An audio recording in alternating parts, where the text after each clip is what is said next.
মমতা বন্দ্যোপাধ্যায়কে প্রাক্তন মুখ্যমন্ত্রী করার হুঁশিয়ারি দিয়েছেন শুভেন্দু অধিকারী। মন্দিরতলায় গ্রুপ ডি চাকরিজীবীদের সভায় উপস্থিত হয়ে তাদের আন্দোলনের পাশে থাকার বার্তা দিয়েছেন। সেখানেই ফের একবার বলেছেন, যাকে নন্দীগ্রামে হারিয়েছেন তাকে 2026-এর বিধানসভা নির্বাচনে প্রাক্তন করেই ছাড়বেন। নাম না করে অভিষেক বন্দ্যোপাধ্যায়কে আক্রমণ করে বলেছেন ভাইপোকে জেলে পাঠাবেন, এজন্য 15 মাস সময় চেয়েছেন। চাকরিজীবীদের উদ্দেশ্যে বলেছেন, মমতা বন্দ্যোপাধ্যায় ক্ষমতায় থাকলে কারো চাকরি হবে না। তিনি চাকরির বেতনের টাকা লক্ষ্মীর ভান্ডারে খরচ করেন। রাজ্যে 6 লাখ স্থায়ী পদ অবলুপ্ত করেছেন। ভোটের জন্য সবাইকে ওবিসি বানিয়েছেন। আমি আপনাদেরকে আশ্বস্ত করছি, 26 সালে আমি যাকে নন্দীগ্রামে হারিয়েছি তাকে আমি প্রাক্তন মুখ্যমন্ত্রী করব আর ওর ভাইপোকে জেলে পাঠাবো।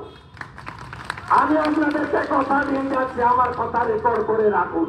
15 মাস টাইম চাইছি আর